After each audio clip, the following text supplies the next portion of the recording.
So ladies and gentlemen, the PowerPact session has really begun now. And we have amongst us somebody that you've been waiting to hear for the last 2 days, External Affairs Minister Dr. S. Jaishankar. Certainly needs no introduction. Over the last many decades, he's been a diplomat representing India all across the globe. He's been an envoy, an ambassador to several countries, and of course, in the last few years, representing India, the changing dynamic foreign policy of India, the paradigm shift that has been brought in, the foreign policy has been led, in fact, by Dr. S. Jaishankar. A round of applause to welcome the dignitary for his efforts, for his courage of conviction, and the way he has led the entire effort. Thank you very much, sir. The session theme today is Rise of the Global South.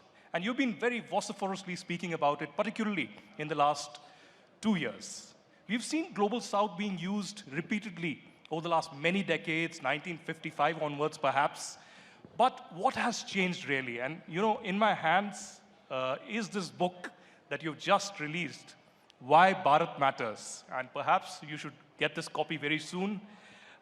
This was a hot topic discussed recently at the Raisina Dialogue as well. Why Bharat matters? Why is it important? And has India not only positioned itself, but just like Tony Abbott mentioned earlier this morning, that India is leading indeed the Global South? Well, first of all, thank you. It's a great pleasure to be here. And I think the sofa is a bit outsized for me, but it's okay. I'll try and fill the space. Two questions. One, why the Global South? And secondly, why Bharat matters? Why the Global South? What has been happening in the last few years is at one level, you know, the world's changing. The more dominant powers are less dominant today. And as part of that change, many countries who would broadly qualify to be in the Global South, India is one, Indonesia is one, you have, you know, other parts of ASEAN, some of the big countries in Africa, Latin, Brazil, Argentina, Mexico. So these countries today count for more, they assert themselves more, and they want to share in the conversation. So it's like a company, you know, there are more shareholders, but the management needs to recognize that there are more shareholders. So that's one. The second is actually the traumas of the last few years. You know, you had this devastating thing called COVID. You know, many of us have come through it. But as someone who travels very extensively, I've been to places which haven't come through it, you know, where the damage, you know, to governance, the damage to the societal fabric, they've taken such a body blow that they're still kind of reeling from that. On top of that, the ups and downs of the global economy, they saw, okay, global inflation has gone up, debt has gone up, trade has been disrupted.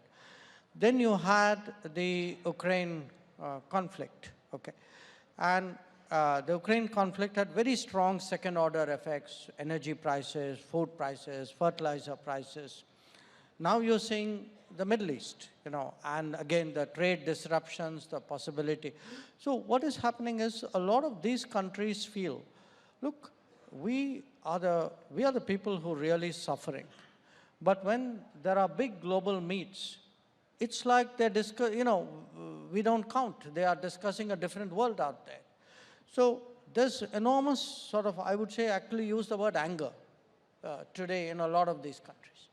So when we were preparing for the G20, I heard personally, and so did the Prime Minister, from many countries who said, look, you know, we expect you. You are India, you understand our pain, you've been there. I mean, because, you know, as former colonies, there's a certain bonding which comes from that. So we expect you to speak up for us.